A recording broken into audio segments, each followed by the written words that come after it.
स्वागत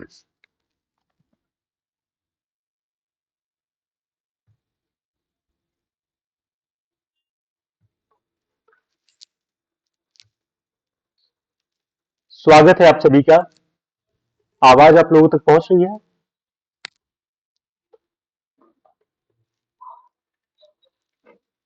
जी, हम लोग कुछ लोग का और इंतजार कर लेते हैं 1 मिनट, उसके बाद हम शुरू कर देंगे, बाकी लोग जुड़ते रहेंगे।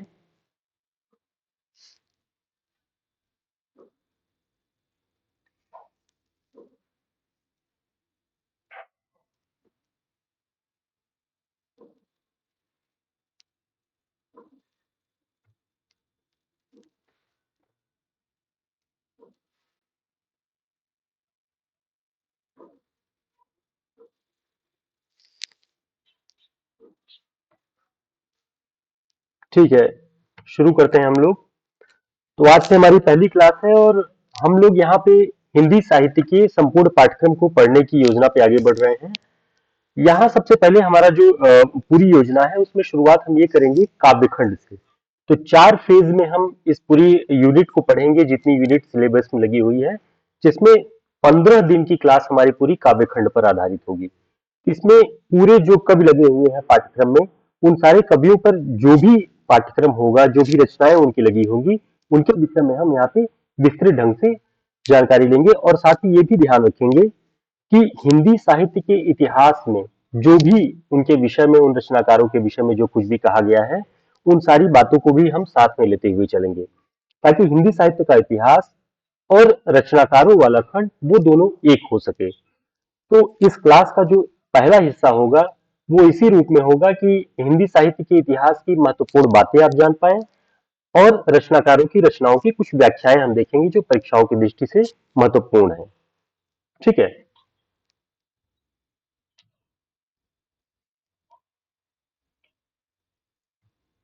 चलिए शुरुआत करते हैं हम।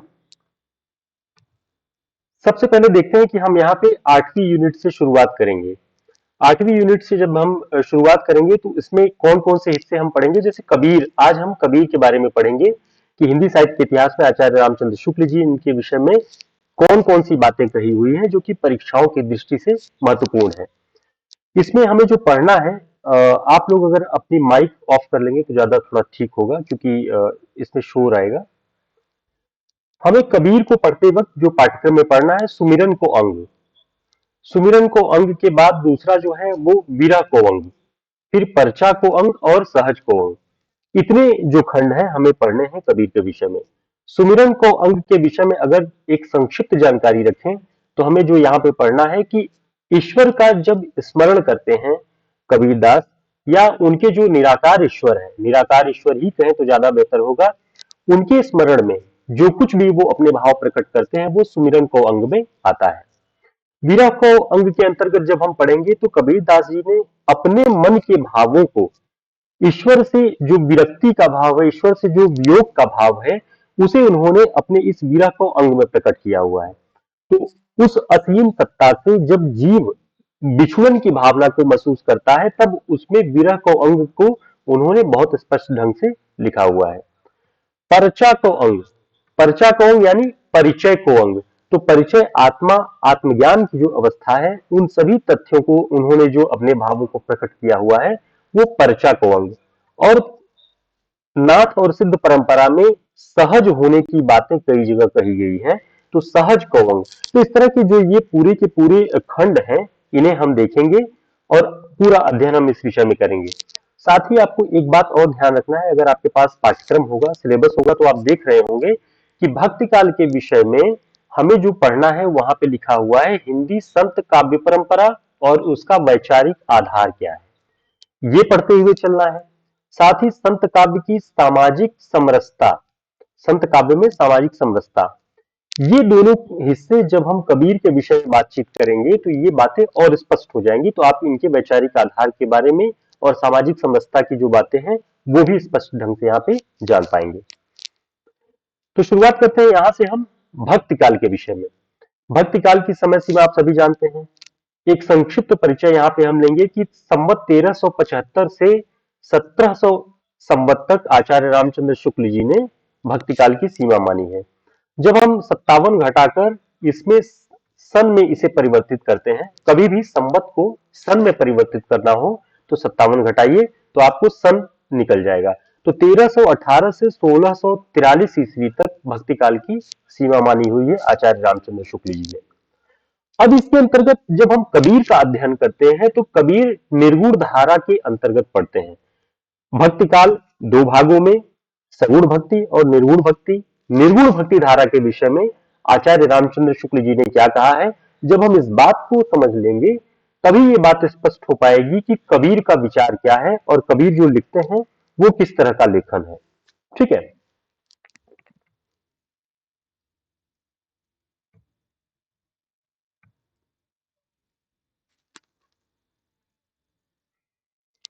तो यहां हम देखते हैं कि मुसलमानों के बस जाने से, आचार्य रामचंद्र शुक्ल जी लिख रहे हैं कि मुसलमानों के बस जाने से देश में जो नई परिस्थिति उत्पन्न हुई, उसकी दृष्टि से हिंदू मुसलमान दोनों के लिए एक सामान्य भक्ति मार्ग का विकास होने लगा।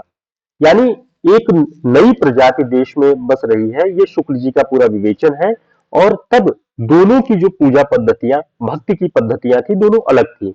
तो एक कॉमन रास्ता, एक सामान्य भक्ति मार्ग का रास्ता निकालना बहुत आवश्यक हो गया था। ऐसे में उसके लिए किस प्रकार वीरगाथा काल में ही सिद्धों और नाथपंथी योगियों के द्वारा मार्ग निकाला जा चुका था, यह दिखाया जा चुका है। शुक्ल जी कह रहे हैं कि वीरगाथा काल में ही सिद्धों और नाथपंथी योगियों के द्वारा मार्ग निकाला जा चुका था। ये बात आचार्य रामचंद्र शुक्ल जी के पुस्तक में आप देख सकते हैं। इसके आगे देखेंगे कि नाथ पंथ सिद्धों की परंपरा से ही छटकर निकला है, इसमें कोई संदेह नहीं। सिद्धों और नाथों की परंपरा आपस में बहुत जुड़ी हुई है और इन्हीं दोनों के विकास से संत परंपरा जुड़ा हुआ है। यानी एक क्रमिक विकास आप देख पाएंगे कि आदि काल में जो सिद्ध और नाथ हैं, उन्हीं की ज्ञान परंपरा, उन्हीं की साधना परंपरा संत काव्य परंपरा में जुड़ रही है।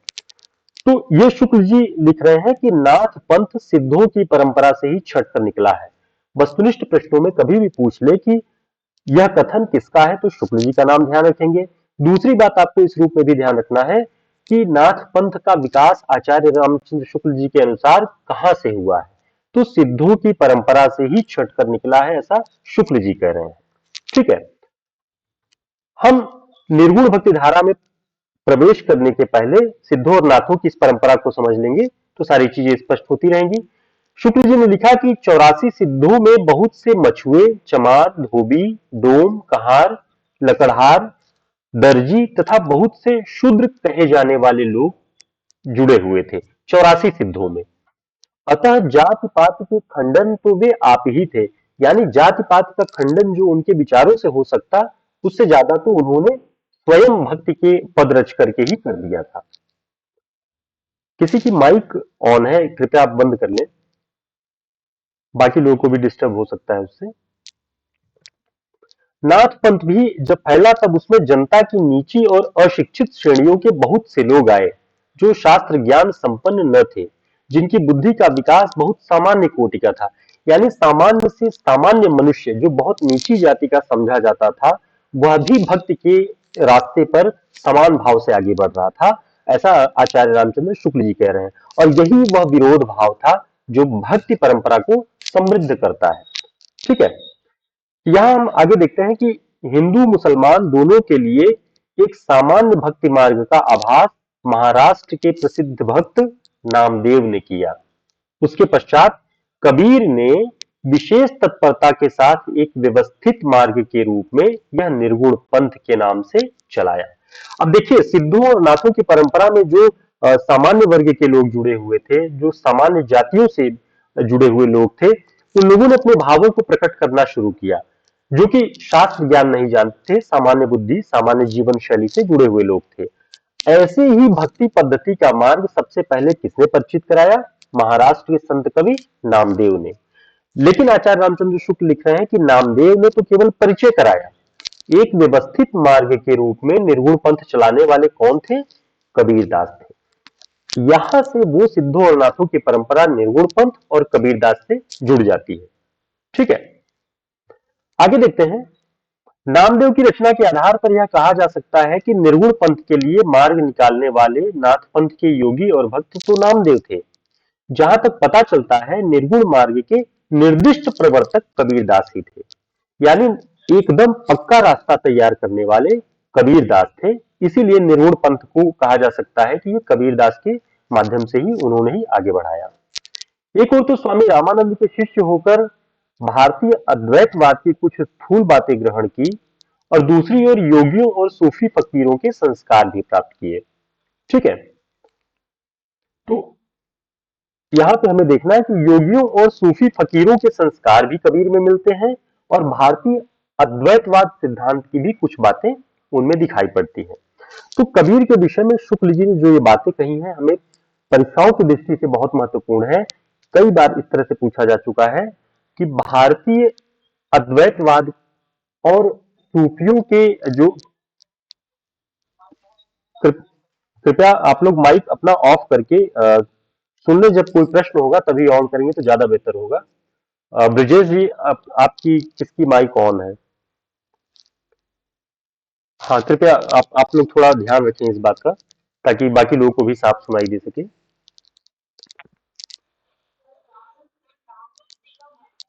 राहुल सिंह, राहुल जी आप अपनी माइक बंद कर लें आप।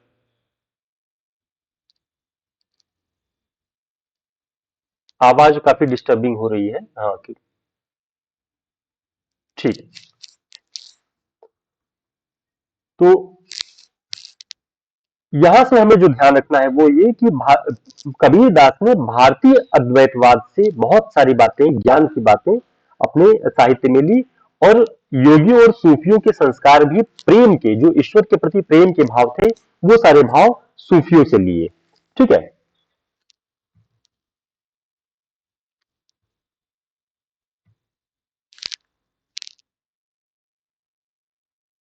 अगली बात, थोड़ा आप लोग समय से जुड़ जाएंगे तो ज्यादा बेहतर होगा।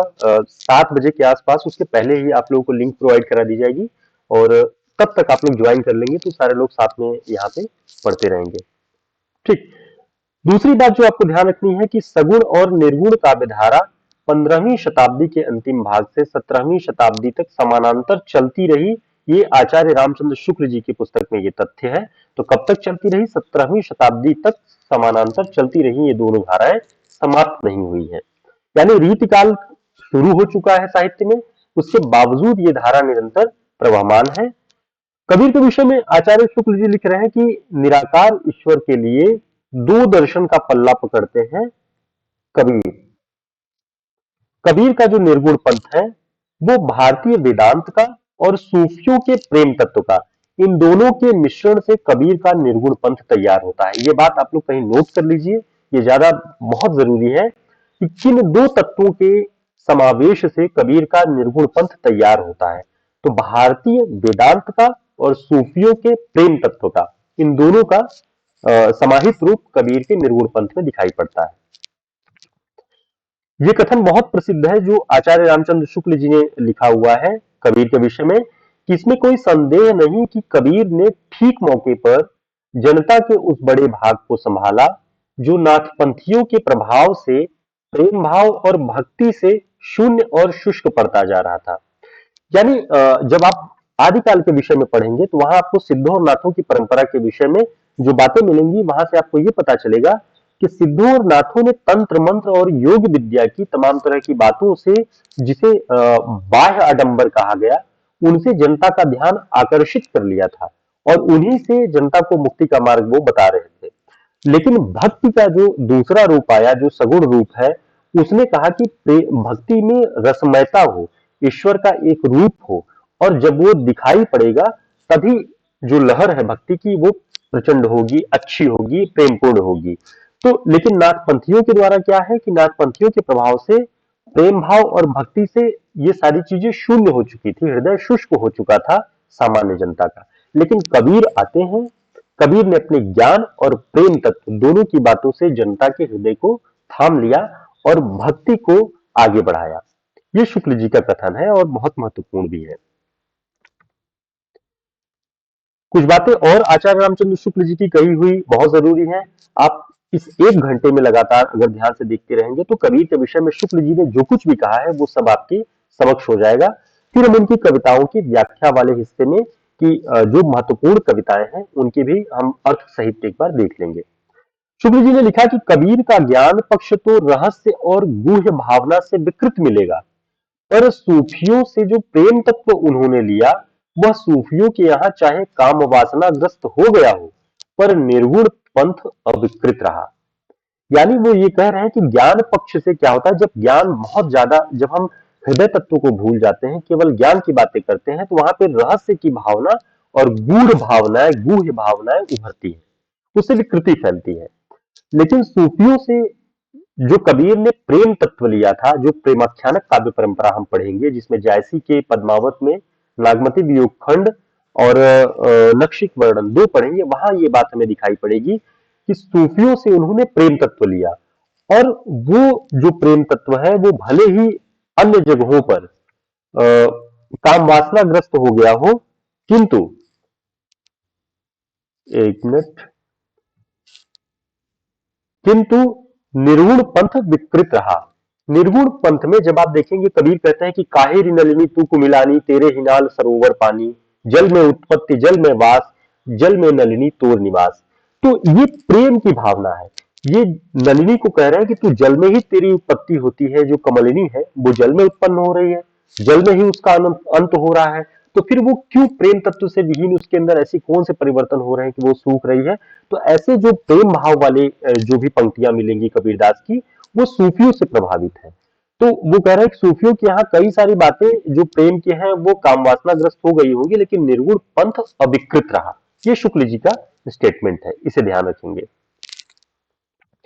कबीर पर शुक्ल जी की कुछ आलोचनाएं हैं जो हमें ध्यान रखना होगा। जब वो उनकी कहीं कहीं बुराई करते हैं तो किन किन बातों पर उनकी बुराई करते हैं, ये बातें भी हमें देखनी होगी। शुक्ल जी लिख रहे हैं कि उपासना के बाह्य स्वरूप पर आग्रह करने वाले और कर्मकांड को प्रधानता देने वाले पंडितों और मुल्लों दोनों को उन्होंने खरी खरी सुनाई।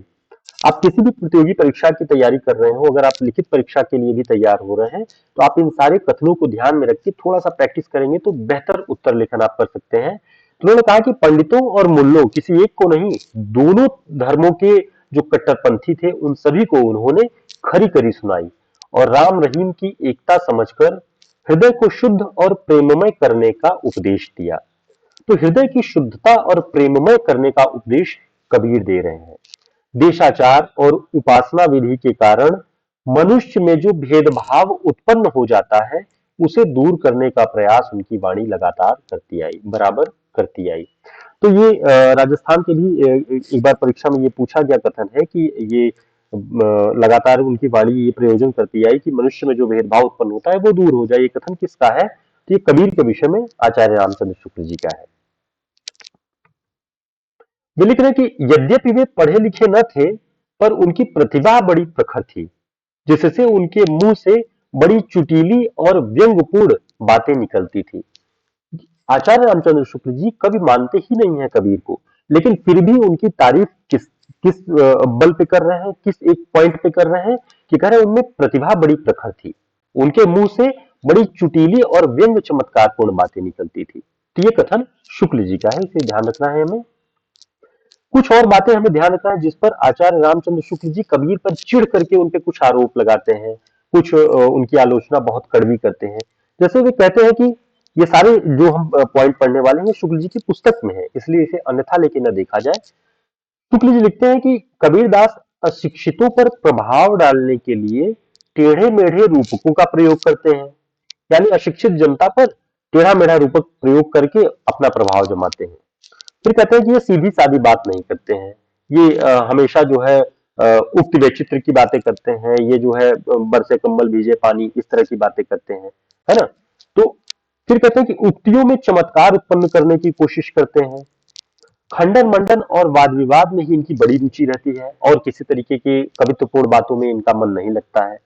और कहते हैं कि कबीर में बहुत आत्मगर्भोक्तियां हैं, कबीर इस तरह के हैं कि इनमें गर्व की भावना बहुत ज्यादा है।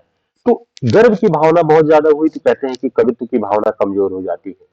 लेकिन कबीर की जो शिक्षाएं थी, कबीर के जो विचार थे वो क्रांतिकारी विचार थे, वो आज भी प्रासंगिक हैं और सामाजिक बुराइयों को दूर करने में आज भी हम उनका खंडन मंडन करने में कबीर के कहे हुए पंक्तियों का प्रयोग करते हैं। ये बात जो है ये शुक्ल जी के अनुसार बहुत महत्वपूर्ण है, इसे हमें ध्यान रखना है। शुक्ल जी कहते हैं कि इस शाखा की रचनाएं साहित्यिक नहीं है, यानी निर्गुण शाखा में जो ज्ञानाश्रयी शाखा है, कहते हैं कि ये रचनाएं साहित्यिक है ही नहीं, इनमें साहित्य का कोई अंश ही नहीं है और फुटकल दोहों या पदों के रूप में है, जिनकी भाषा और शैली अधिकतर अव्यवस्थित और ऊटपटांग है। तो निर्गुण पंथ में जो ज्ञानाश्रयी शाखा के जो कवि हैं, उसमें कबीर के लिए वे कहते हैं कि इस तरह के जो उस दौर में कविताएं रच रहे थे, उनकी भाषा शैली बहुत ऊटपटांग है, अव्यवस्थित है, अच्छी नहीं है। इसीलिए उन्होंने कहा कि कोई कहता है पंचमेल खिचड़ी है, कोई कह रहा है सदुक्कड़ी है। तो इस तरह की बहुत सारी बातें कबीर की भाषा को लेकर के भी विवाद उत्पन्न करती है। तो शुक्ल जी ने सदुक्कड़ी कहा हुआ है, इसे ध्यान रखना है। उन्होंने भारतीय ब्रह्मवाद के साथ सूफियों के भावात्मक रहस्यवाद, हठ योगियों के साधनात्मक रहस्यवाद और वैष्णवों के अहिंसावाद तथा प्रपत्तिवाद का मेल करके अपना पंथ खड़ा किया। ये आचार्य रामचंद्र शुक्ल जी बता रहे हैं कि कबीर के विचार और उनके निर्गुण पंथ कैसे तैयार हुए। तो आप इन चारों पॉइंट्स को ध्यान रखिए। तीन पॉइंट्स हैं कि पहले तो देखिएगा भारतीय ब्रह्मवाद, सूफियों के भावात्मक रहस्यवाद, हठयोगियों के साधनात्मक रहस्यवाद और वैष्णवों के अहिंसावाद और प्रपत्तिवाद।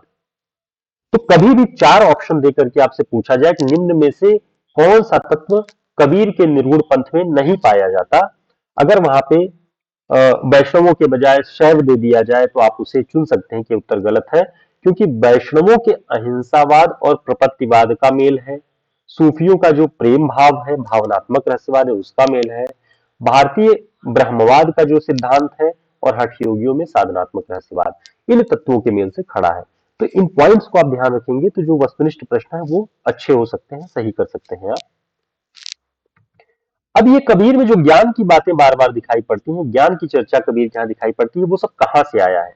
तो ध्यान रखना है, हिंदू शास्त्रों की देन है। ये बात कौन लिख रहा है? शुक्ल जी लिख रहे हैं, जिनका संचय उन्होंने रामानंद जी के उपदेशों से किया। जब उन्होंने रामानंद जी से दीक्षा ली, तब उन्होंने जो हिंदू शास्त्रों के ज्ञान मार्ग की कई सारी बातें हैं, उन उपदेशों को संग्रहित किया और ये बातें पूरे शुक्ल जी लिख रहे हैं। तो तथ्यात्मक रूप से ये सही है, आपको ध्यान रखना है कि हिंदू शास्त्रों से उन्होंने ज्ञान मार्ग की बातें ली है। उनकी रचनाओं के विषय में भी शुक्ल जी बताते हैं कि जो उनकी साखी सबद रमैनी तीन भागों में है, बीजक तीन भागों में, साखी सबद रमैनी, उसमें इन तीनों की क्या विशेषताएं हैं। तो लिख रहे हैं कि सांप्रदायिक शिक्षा और सिद्धांत के उपदेश किसमें है? कबीर की साखी में। तो कभी भी वस्तुनिष्ठ प्रश्नों में पूछे कि साखी में किस तरह के पद कबीर ने गाए, तो सांप्रदायिक शिक्षा, सांप्रदायिक शिक्षा का मतलब यह है कि जो उनका संप्रदाय था, आज के दौर का जो कम्युनल वातावरण है उसे न लीजिए, सांप्रदायिक शिक्षा जो उनका संप्रदाय था उसकी शिक्षा और उसके सिद्धांत साखी के भीतर मिलते हैं, जिसका अर्थ है साक्षी सिद्धांत, जो दोहों में रचा गया है। शुक्ल जी ये बात कह रहे हैं।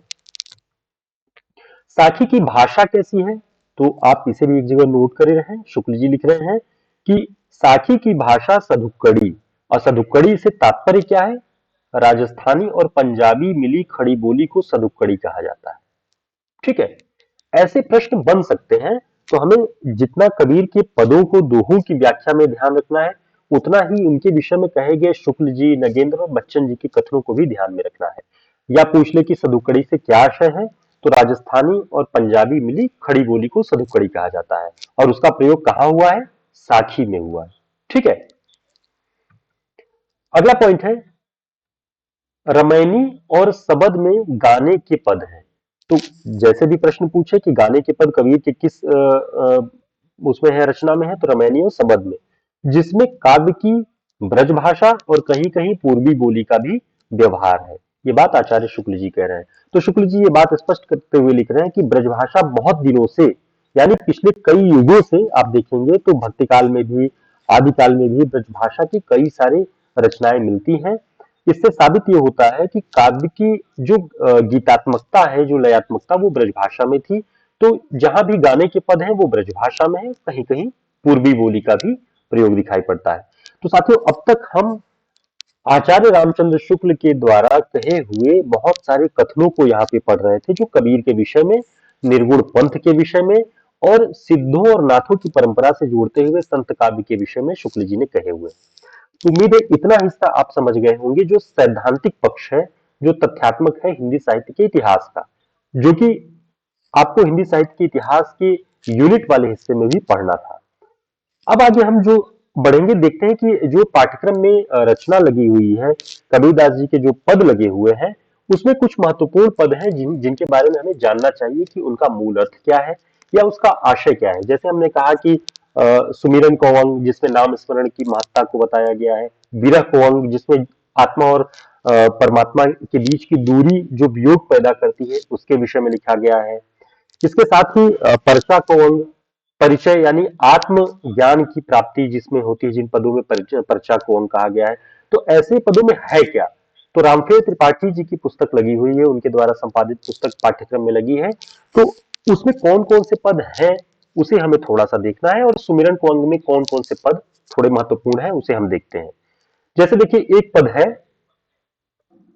आप लोग को दिखाई दे रहा होगा, भगति भजन हरि नाम है, दूजा दुख अपार। भगति भजन भजन हरि नाम है, दूजा दुख अपार। मनसा वाचा कर्मणा, कबीर सुमिरन सार। ये कह रहे हैं कि भगति भजन हरि नाम है। हरि का नाम, उस ईश्वर का नाम, भगत भजन, जो भगत भजन में हम उसके नाम ले रहे हैं, वही हमारी इस संसार से मुक्ति का माध्यम हो सकता है। दूजा दुख अपार, अगर किसी दूसरे रास्ते से आप मुक्ति की तलाश, ज्ञान की तलाश अगर कर रहे हैं, तो वो दुख का कारण हो सकता है। मनसा वाचा कर्मणा, कबीर सुमिरन सार। कबीर कह रहे हैं कि मन, वचन और कर्म से मैं उसी ईश्वर के नाम और उसके स्मरण को ही पूरी संसार के से उपलब्धि का सार मानता हूं, सार तत्व मानता हूं। आप इसकी व्याख्या में देख सकते हैं कि कवि कह रहा है कि इस संसार में सब बातों का सार एक तो प्रभु की भक्ति है, दूसरे प्रभु के नाम का भजन अर्थात स्मरण करना। तो जो सुमिरन को अंग है, उसमें यही है कि क्या कबीर सुमिरन करना चाहते हैं, तो ईश्वर के नाम को स्मरण के रूप में महत्ता देते हैं और बाकी सारी चीजों को दुख का कारण बताते हैं।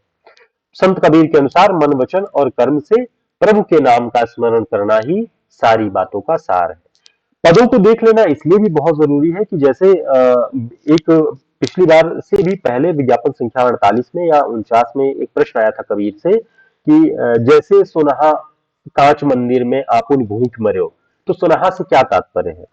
तो जब आप पद को पढ़े रहेंगे, तो वहां से आप अर्थ निकाल सकते हैं कि सोनाहा माने क्या हो सकता है। ऑप्शन में था सोना, खरगोश या कुत्ता या हिरण। तो सुनहा का मतलब है कुत्ता। तो जैसे सुनहा कांच मंदिर में, कांच के घर में कुत्ता अपने अपनी ही छवि को देख करके बार बार भूख भूख के, तड़प तड़प के मर जाता है।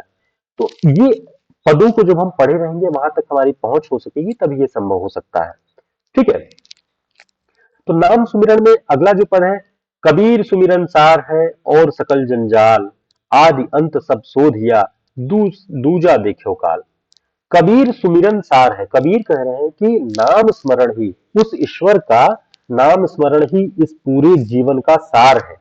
और सकल जंजाल, और सारी विधियां जो कोई बताता है, वो सब जंजाल है, दुख का कारण है। आदि अंत सब सोधिया, आदि से अंत तक, शुरू से अंत तक मैंने सब सोधिया, साध लिया, देख लिया, आजमा लिया। लेकिन दूजा देखो काल, दूसरा जो रास्ता है जीवन से मुक्ति पाने का, इस संसार से मुक्ति पाने का, भवसागर से, वो काल ही है, मृत्यु के समान है। इसलिए उस ईश्वर हरि के नाम को ही, राम के नाम को ही महत्व दे रहे हैं। और कबीर के राम तुलसी के राम से अलग है, आप सभी जानते हैं, निर्गुण निराकार है। जो कि निर्गुण का मतलब है गुणों से परे है, बहुत असीम गुण है उसमें, ऐसा नहीं कि गुण नहीं है। निर्गुण का तात्पर्य है कि बहुत अनाद अनंत गुण है उसके पास। तो ऐसे राम के स्मरण को महत्व देते हैं कबीरदास जी।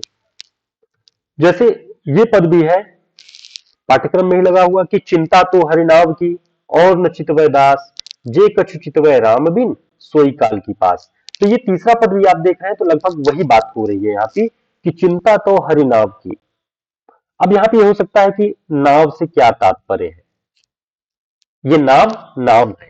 तो चिंता तो हरि नाम की, और न चितवय दास, तो इस जो दास कबीर दास है और किसी की चिंता नहीं कर रहा है, किसी की तरफ देख नहीं रहा है, उसे बस चिंता है तो केवल हरिनाम की। तो जो हजारी प्रसाद श्याम सुंदर दास की पुस्तक है जो कबीर रचनावली, उसमें चिंता लिखा हुआ है, चिंता सीधा सीधा नहीं लिख के चिंता लिखा है। तो जब चिंता लिखा है आधा च यंता, तो वहां पे कंफ्यूज होते हैं कि ये चिंता क्या है। तो वो चिंता ही है, आपको ध्यान रखना है, उच्चारण में फर्क होता है, तो पाठांतर है उसमें। चिंता तो हरिनाम की और न चितवय दास, जे कछु चितवय राम बिन। कृपया माइक आप बंद कर लें, किसी की माइक बातचीत में आ रही है।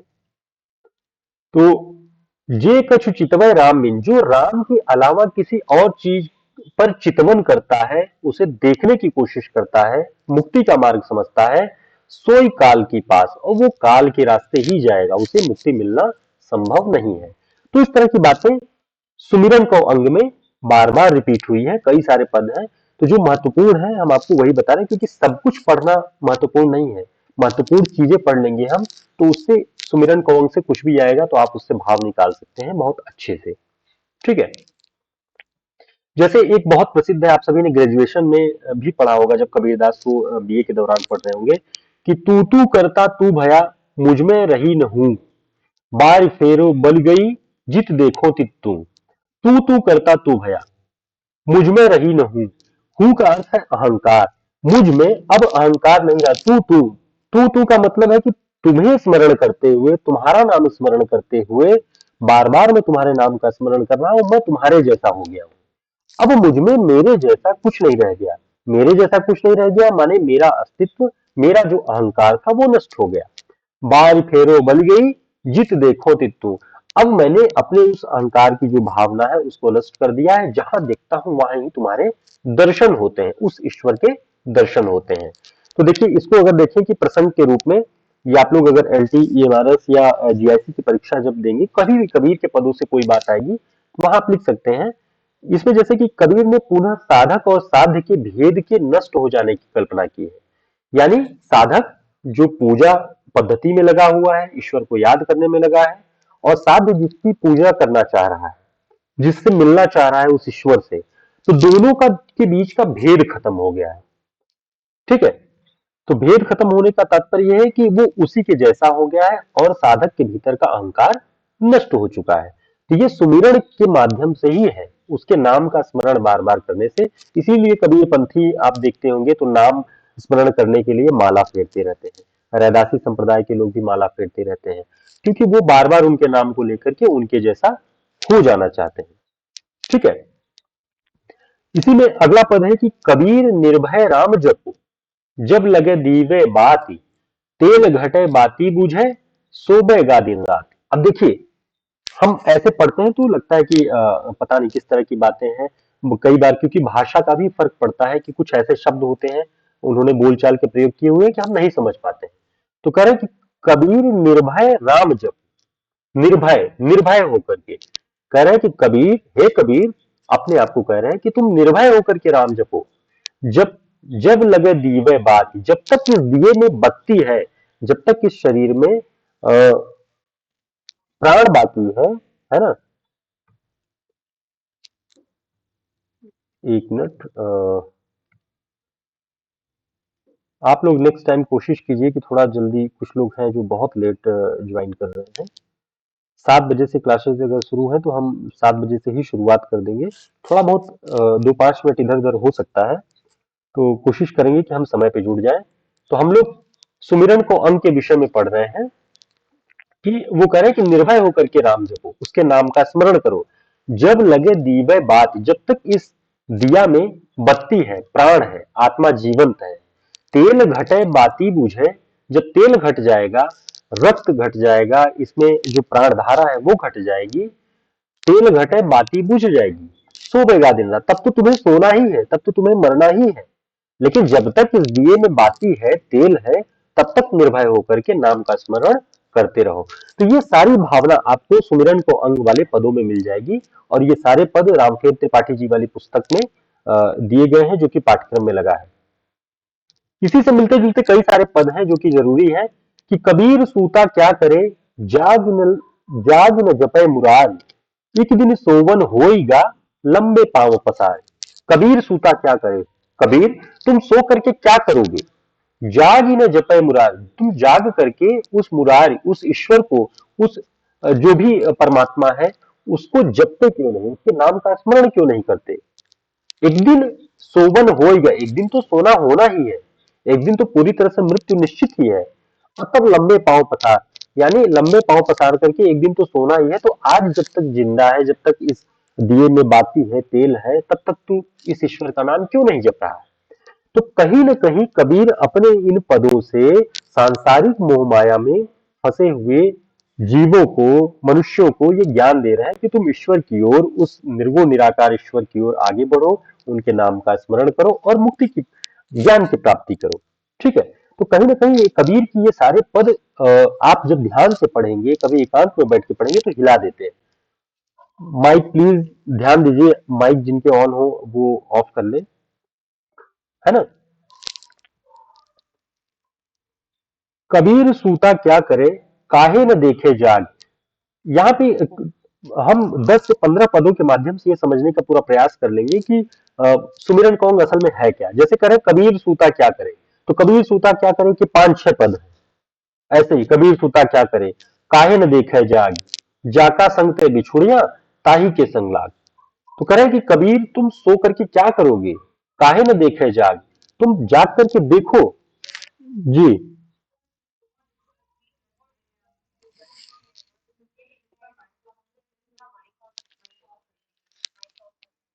अ, आप लोग मैं रिक्वेस्ट करूंगा कि थोड़ा सा माइक ऑफ कर लें, बाकी लोगों को बहुत परेशानी हो रही है।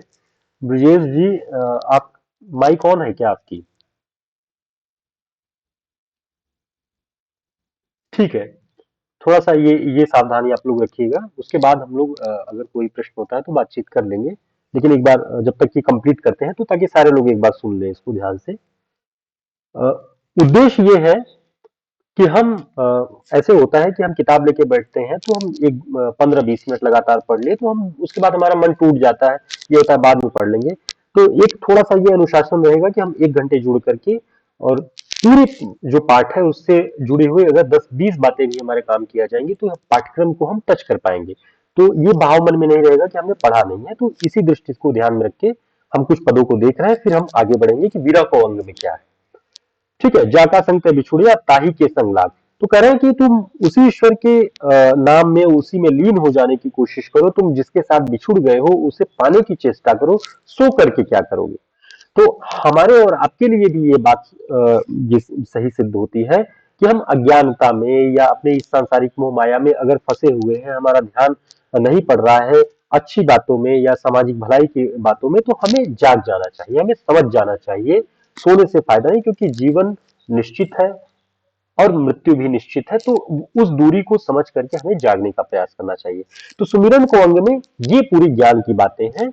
ठीक है। अब हम देखते हैं कि आगे चल के जो विरह को अंग है उसमें किस तरह की बातें हैं।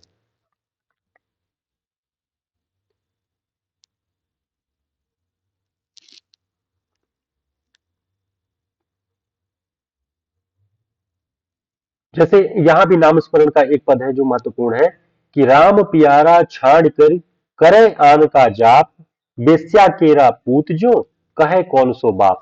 तो इस तरह के पद आज प्रसंग में नहीं लाए जा सकते हैं, क्योंकि बहुत सारे जो अपमानजनक शब्दों का भी एक तरह से है, सामाजिक जो उस दौर की बुराइयां थी कि राम प्यारा छाड़ कर करे आन का जाप। तो करें कि राम प्यारा, उस प्यारे राम का नाम छोड़ करके अगर हम किसी और का नाम जाप करते हैं तो हम अपने उस परम पिता परमेश्वर को कैसे याद कर सकते हैं, कैसे कह सकते हैं कि हम उसकी संतान हैं। तो इस तरह की भावना है। ये भी पद है जो कि प्रचलित है, कबीरदास जी ने सुमिरन कोंग में लिखा हुआ है। तो आगे अब हम देखेंगे विरह कोंग में क्या क्या है। ठीक है। जैसे यहां से विरह कोंग शुरू होता है और ये भी पाठ्यक्रम में है। तो आत्मा और परमात्मा के बीच की जो दूरी है कबीरदास उसको महसूस करते हैं और चाहते हैं कि इसी नाम स्मरण के माध्यम से ये आत्मा परमात्मा तक पहुंच जाए, उससे तदाकार हो जाए। लेकिन जब ऐसा नहीं होता हुआ दिखता है तब वो विरह की पीड़ा में चिंतित रहते हैं और लिखते हैं कि हम कुछ पदों को यहाँ पे देखें। जैसे कहते हैं कि राती राती रूनी बिरहिनी जो बंचों को कुंज कबीर अंतर प्रकट्यो विरह अगन को पुंज। कह रहा है कि राती रूनी बिरहिनी, जो बिरहिणी आत्मा है वो रात भर रो रही है। अब देखिए प्रसंग क्या है कि प्रस्तुत दोहे में कवि ने जीव को विरहिणी की उपमा दी है और प्रिय के वियोग में उसकी अंतर्वेदना को व्यक्त किया है। रात रात भर ये जीव तड़प रहा है उस ईश्वर से बिछड़ करके, और कवि कह रहा है कि जीव रूपी विरहिणी सारी रात उसी के प्रकार वियोग में रोती रही जैसे कि क्रोच पक्षी अपने बच्चों के वियोग में रोता है। तो इस तरह के भाव है, ईश्वर से बिछुड़न के भाव को अलग अलग उपमाओं से, अलग अलग रूपकों के माध्यम से कबीरदास जी ने प्रकट किया हुआ है। जैसे बहुत दिनन की जोवती बाट तुम्हारी राम, जीव तरसे तुझ मिलन को मन नाही विश्राम। बहुत दिवन की जोवती, बहुत दिनों से जोह रही थी, इंतजार कर रही, बाट तुम्हारी राम, तुम्हारे रास्ते को देख करके, हे प्रभु, हे ईश्वर, मैं बहुत दिनों से तुम्हारे रास्ते को देखती रही। तो ये यहाँ पे जोगती का मतलब ये है कि एक प्रेमिका के रूप में जीव को देखना। ये जो है ये सूफी काव्य परंपरा के अंतर्गत है कि जो आत्मा है वो किस तरह से ईश्वर को याद कर रही है। जीव तरसे तुझ मिलन को मन नाही विश्राम। कवि कह रहा है कि जीवात्मा रूपी विरहिणी, विरही नहीं विरहिणी, बहुत दिनों से अपने प्रिय राम की प्रतीक्षा कर रही है और उससे मिलन के लिए निरंतर तरस रही है। उसके मन को लेश मात्र भी चैन नहीं आ रहा है। ठीक है,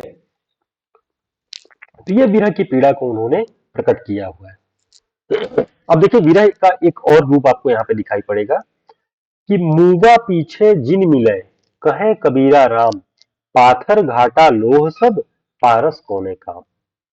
मुआ पीछे जिन मिले, मरने के बाद मत मिलना, कहे कबीरा राम। कबीरदास जी राम अपने ईश्वर से कह रहे हैं कि मुआ पीछे जिन मिले।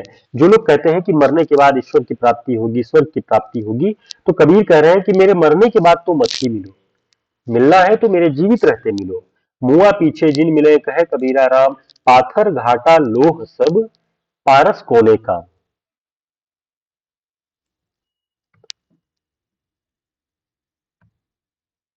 एक मिनट,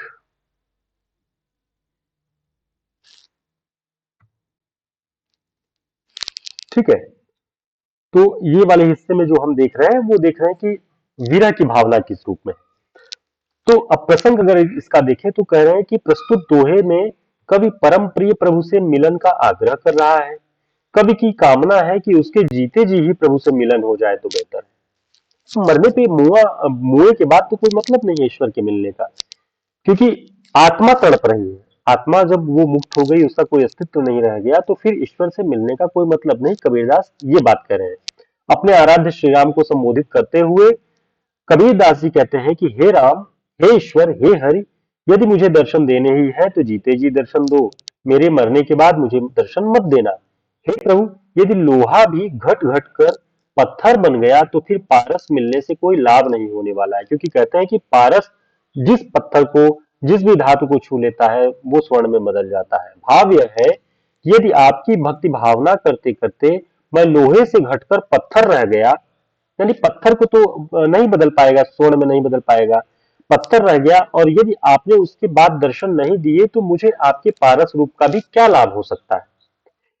तो कुल मिला के जीव की प्रबल भावना है कि वह ईश्वर से मिले और इसी जीवन में, इसी जग में, इसी जगत में रहते हुए।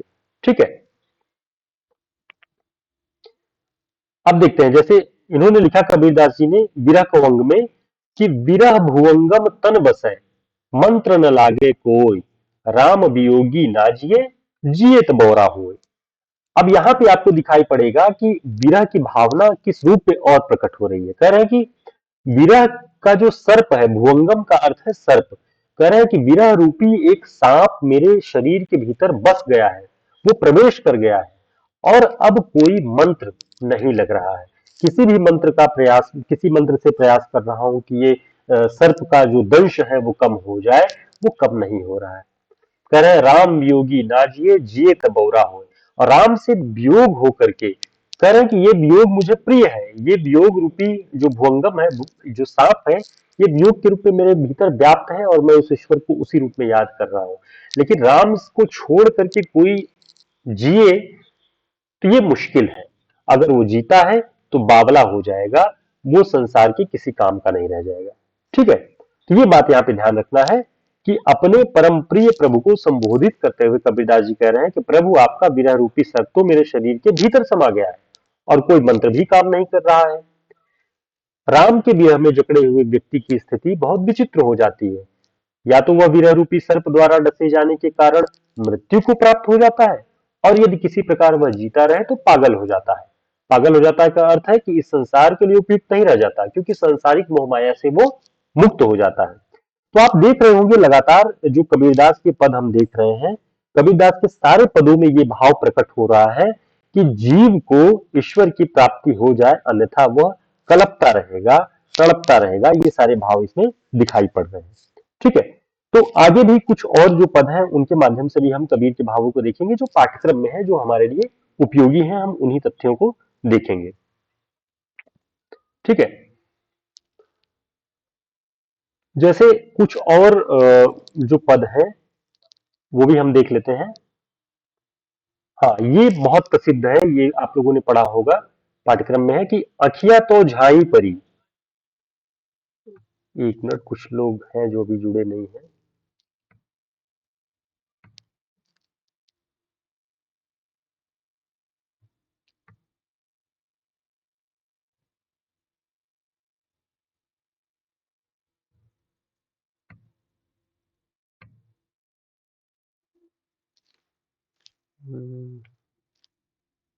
ठीक है,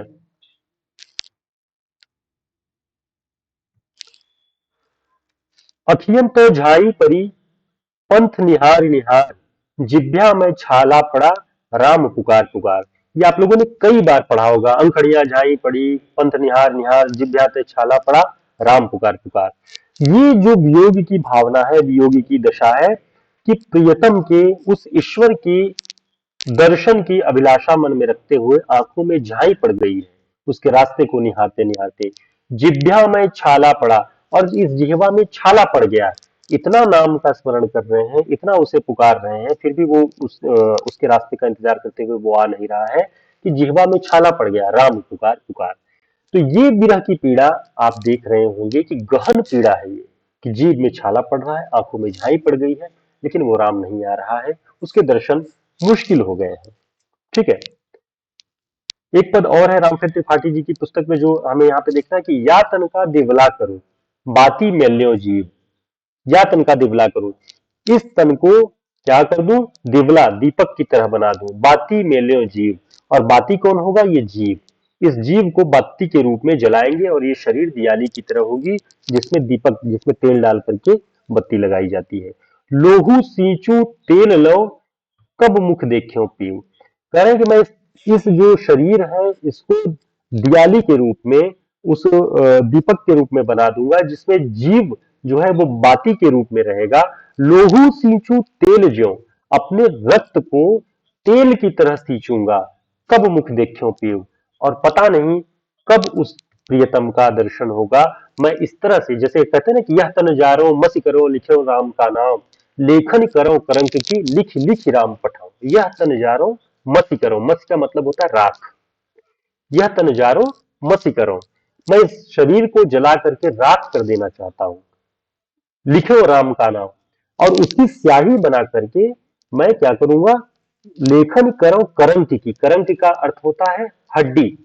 अपनी हड्डियों को कलम के रूप में इस्तेमाल करूंगा, और जो राख होगी उसे स्याही के रूप में बनाऊंगा, और राम का नाम उससे लिखूंगा, लिख लिख राम पठाऊं। और तब देखता हूं कि वो ईश्वर मुझे दर्शन देता है कि नहीं। यानी साधना में, भक्ति में स्वयं को नष्ट कर देने तक की पूरी भावना ये कबीर के पदों में दिखाई पड़ती है। और ये गहन प्रेम की अनुभूति के कारण है, उस ईश्वर को पा लेने का ये जो रास्ता है, उस पे ये उन्होंने लिखा हुआ है। उसी को ध्यान में रख के ये कह रहे हैं कि अपने रक्त को मैं तेल की तरह सींच दूंगा, और देखता हूं कि वो ईश्वर मिलता है या नहीं। ठीक है, नयना नीझर लाइया, रहट बसे निसघाम, पपिहा ज्यों प्यू प्यू करो, कब्र मिलोगे राम। नैना नीझर लाई, ये मेरी जो नेत्र है उस ईश्वर को याद करते हुए, उसके रास्ते को देखते हुए उसमें झाइयां पड़ गई हैं। और नीझर लाइया, निर्झर, नीझर माने निर्झर, माने झरना, आंखों से झरने बह रहे हैं। नैना नीझर लाइया, रहट बसै निसघाम। रहट, आप देखे होंगे, आप लोगों ने तो, अब तो वीडियोस तमाम तरह के होते हैं तो विजुअल भी है। रहट वो होता है जो कुएं में एक किसानों के द्वारा कई सारी बाल्टियां एक साथ चक्री की तरह घूमती हैं और उन बाल्टियों से पानी लगातार आता रहता है। और उसके बाद चमड़े के एक जो भी बर्तन होते हैं उनसे उन्हें पलट के खेतों में नालियों के द्वारा आगे बढ़ाया जाता है, सिंचाई किया जाता है। तो कह रहे रहट बस, आंखों से आंसू ऐसे बस रहे हैं जैसे किसी किसान ने अंदर रहट लगा दिया हो। वो बाल्टी बाल्टी लगातार अनवरत जो है आंसुओं की धारा लेकर के, निस रात में, दिन हो, धूप हो, छांव हो, वो लगातार अश्रु झरने की तरह बह रहा है। पपिहा जो प्यू प्यू करे, जैसे पपिहा चिल्लाता रहता है, प्यू प्यू अपने प्रियतम को, अपने ईश्वर को पुकारता रहता है, वैसे ही मैं लगातार पुकार रहा हूं, कब रे मिलोगे राम, कब मिलोगे हे राम, हे ईश्वर तुम्हारा दर्शन कब होगा। तो आप देख रहे होंगे सुमिरन कौन, कि नाम की महत्ता क्या है, उसे मर जाओगे इसलिए जब तक जिंदा हो तब तक ईश्वर को जपते रहो, वहां ये भाव था।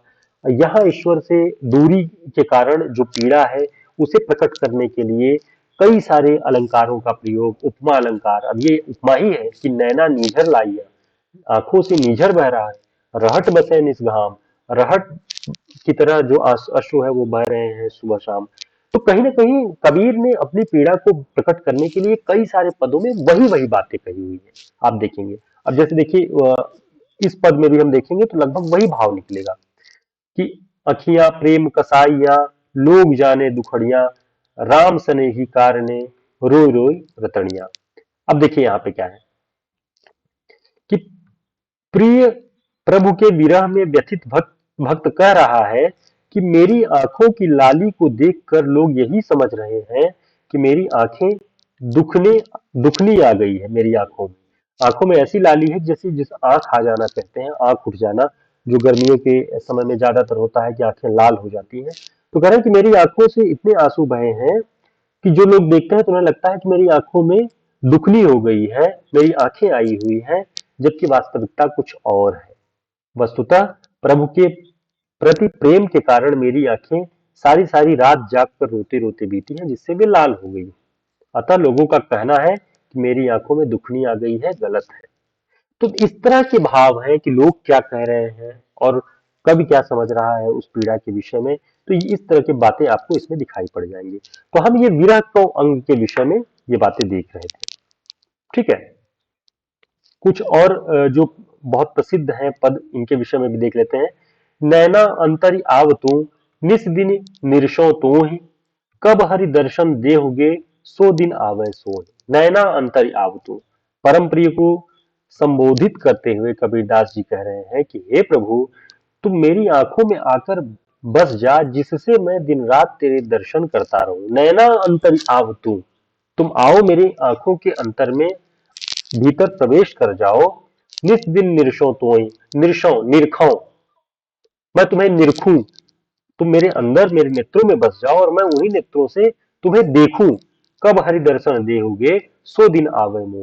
ऐसा दिन आए हे ईश्वर, तुम मुझे कब दर्शन दोगे। तो ये योग की भावना है जो कि कबीरदास के पदों में दिखाई पड़ती है। ठीक है, तो ये कबीर वाणी पीयूष जो पाठ्यक्रम में लगा हुआ है उसके कुछ पदों को हम देख रहे थे जो बहुत महत्वपूर्ण है ना। तो उम्मीद है कबीरदास के विषय में आचार्य रामचंद्र शुक्ल जी ने जो कुछ कहा है और जो कुछ बातें आलोचनात्मक ढंग से कबीर के दर्शन के विषय में, कबीर के निर्गुण पंथ के विषय में है, वो हमने पढ़ी, वो आपकी समझ में आई होंगी।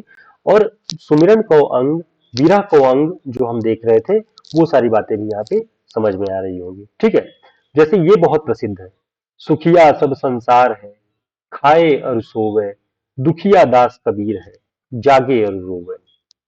इसमें कह रहे हैं कि सुखिया सब संसार है, खाए और सोए। वो संसार सुखी है, वो लोग सुखी हैं जो खाए और सो जाएं।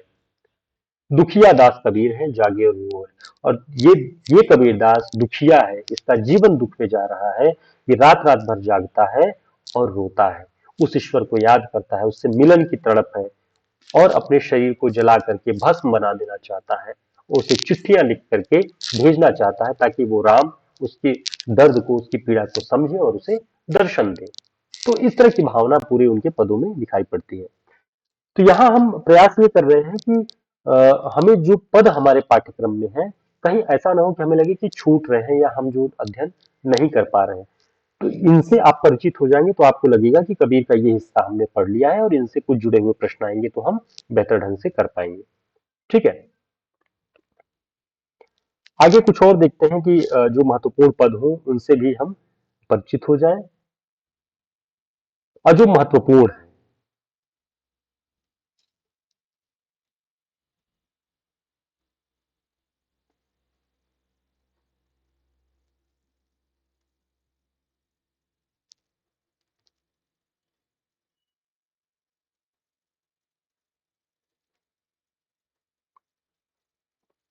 ठीक है, इसके अलावा भी कई सारे हैं। तो ये पीडीएफ जो है, ये पुस्तक का ये जो अंश है, ये महत्वपूर्ण है। आप सभी एक बार चाहें तो रिवीजन के तौर पे भी इससे देख सकते हैं। इसका जो अंतिम हिस्सा है उसमें आपको जो पाठ्यक्रम में लगे हुए पद हैं वो सारे पद मिल जाएंगे, तो आप उनकी व्याख्या भी जरूरत के हिसाब से देख सकते हैं। ग्रुप में मैं इसे भेज दूंगा, आप सभी इसे डाउनलोड करके अपने पास रख लीजिएगा और पदों को एक दो बार रिवाइज करके आप फिर से देख लीजिएगा। छोटे छोटे पॉइंट के जो नोट्स हैं वो क्लासेस से रिकॉर्डेड क्लास है। इसमें आपको यूट्यूब पे ही ये क्लास रहेगी, इसकी लिंक भी ग्रुप में प्रोवाइड करा देंगे। आप इसे देखिए और इसमें जो हमने शुरुआती हिस्से में जो बातचीत की हुई है वो बहुत महत्वपूर्ण है। वो आप चाहे टीजीटी पीजीटी की परीक्षा की तैयारी कर रहे हो, चाहे असिस्टेंट प्रोफेसर ईएमआरएस की परीक्षा है, किसी भी परीक्षा में ये सारे फैक्ट्स बहुत जरूरी हैं। तो आप इन्हें कहीं एक जगह नोट डाउन कर लें, उसके स्क्रीनशॉट भी आप रख सकते हैं। कुछ की पीडीएफ भी हम ग्रुप में भेज देंगे जो बहुत जरूरी होगा, जिससे आप सभी रिवाइज भी कर सकते हैं। ठीक है, यहाँ तक चीजें समझ में अगर आ गई हो तो हम इस क्लास को यहाँ पे ओवर कर सकते हैं और नेक्स्ट क्लास में हम देखेंगे सूफी काव्य परंपरा क्या है, सूफी काव्य परंपरा में प्रेमाख्यानक काव्य परंपरा क्या है। कुछ असूफी काव्यों के विषय में भी पाठ्यक्रम में लगाया गया है कि असूफी काव्य जो जो है उनके विषय में भी बातचीत हो, तो हम नेक्स्ट क्लास में उसे देखेंगे। साथ ही जायसी के विषय में जो भी प्रश्न बन सकते हैं, जायसी जायसी के विषय में आलोचनात्मक जो प्रश्न बनते हैं, तथ्यात्मक किसी की कथन पूछे जाते हैं, उनकी पंक्तियां पूछी जाती हैं, वो और जो पाठ्यक्रम में नागमती वियोग खंड और नक्शिक वर्णन लगा है उसकी व्याख्या कल हम देखेंगे। उम्मीद है ये सारी बातें आज की क्लियर हो गई होंगी। आप सभी को कोई शंका हो, कोई प्रश्न हो, कोई सुझाव हो तो आप सभी बता सकते हैं। अन्यथा फिर हम कल की क्लास में भक्ति काल के ही उस दूसरे हिस्से प्रेमाख्यानक काव्य में जयसी के पदों को पढ़ेंगे।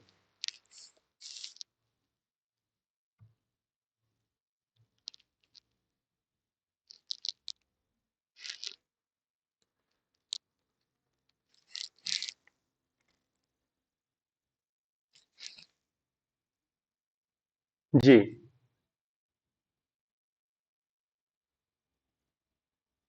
दरअसल पद क्या है कि हाँ हाँ, उस उसमें ऐसा है कि पदों को जो कॉमन रख दिया गया है कि 2 5 7 इस तरह से, यानी पर्चा कोंग में भी यही यही पद हैं। तो कुछ कुछ पदों को स्पेसिफाई किया हुआ है कि जब आप पर्चा कोंग पढ़ें या सुमिरन कोंग पढ़ें तो उसमें यही यही पद पढ़ें, है ना। तो हमने भी पढ़ाते वक्त भी थोड़ा सा कोशिश की है कि उन सारे पदों को भी बताते हुए कुछ अतिरिक्त एक दो पद आप देखते रहें कि क्या क्या उसमें है। ठीक है जी।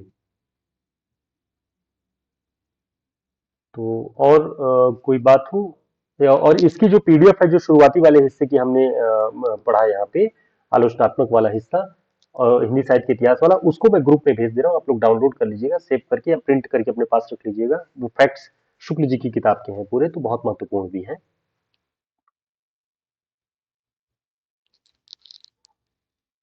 ठीक है, फिर हम लोग नेक्स्ट क्लास में मिलते हैं।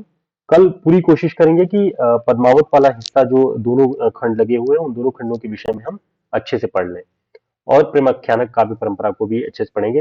हमारा पूरा प्रयास है कि 15 दिन के अंदर जो काव्य का पूरा हिस्सा है, हम जो बड़े काव्य के हिस्से हैं, जैसे कि मान लीजिए कि रहीम की दोहाबली हमें पढ़नी है, रसखान के पद हैं, मीरा पर हमें बहुत अच्छे से पढ़ना है जो कुछ उसमें लगा हुआ है, तो हम जो पुराने मध्यकाल के कवि हैं उन्हें एक एक दिन के हिस्से में पढ़ लें और जो आधुनिक काल के जो कवि हैं उन्हें हम एक साथ 2 3 कवियों, जैसे हम कलगी बाजरे की या असाध्य वीणा मुक्तिबोध की जो ब्रह्म राक्षस वाली कविता है, उन सभी के विषय में हम एक क्लास में ही पढ़ सकते हैं बेहतर ढंग से। तो हम इस तरह से करके 10 से 15 क्लास में काव्य वाला खंड पूरा करेंगे। फिर जो समय ज्यादातर हमें देना है वो गद्य और अन्य गद्य विधाओं वाले जो यूनिट है उनको कवर करने के लिए देना है। तो जब भी हम जिस भी रचना के विषय में पढ़ेंगे तो उसका परिप्रेक्ष्य भी ध्यान में रखेंगे। आप लोग भी थोड़ा सा प्रयास कीजिएगा कि जब हम काव्य वाला खंड शुरू करें, और मैंने जैसे लास्ट की क्लास में बताया कि कल हम जायसी वाला पढ़ेंगे, जायसी वाले हिस्से पे थोड़े बहुत आप लोग वस्तुनिष्ठ प्रश्नों को या कहीं कोई कोट हो, शुक्ल जी की किताब में कुछ लिखा हो तो एक बार रिवाइज कर लेंगे। तो कभी हो सकता है कि हमसे कोई पॉइंट छूट रहा हो तो आप उस पर ध्यान दिला सकते हैं या आप उसमें ऐड कर सकते हैं वो सारी बातें। तो इस तरह से क्लास थोड़ी गुणवत्तापूर्ण हो जाएगी, आप लोगों के लिए भी होगा कि कई सारे लोग, और गूगल मीट से हम लोग जुड़े हैं तो बड़ी अच्छी बात यह है कि आपका कोई एक्सपीरियंस होगा या आपने किसी तरीके से पढ़ा हुआ है तो आप उसको यहाँ पे साझा कर सकते हैं तो ज्यादा अच्छा होगा। ठीक है। तो थोड़ा सा आप लोग प्रेमाख्यानक काव्य परंपरा के विषय में और नक्षिक वर्णन, नागमती वियोगखंड थोड़ा देख लीजिएगा, फिर हम उस पर विस्तृत चर्चा करेंगे कल की क्लास में।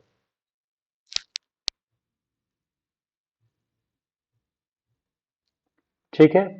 फिर मिलते हैं कल एक नई क्लास में। नमस्कार। अच्छा, आ गया है। अच्छा अच्छा, जी जी। अच्छा अच्छा, हाँ थोड़ा कुछ लोगों के लेट हो गए थे इस बीच में पहुंचने में, क्योंकि पोस्ट वगैरह में भी थोड़ी प्रॉब्लम आती है। जी।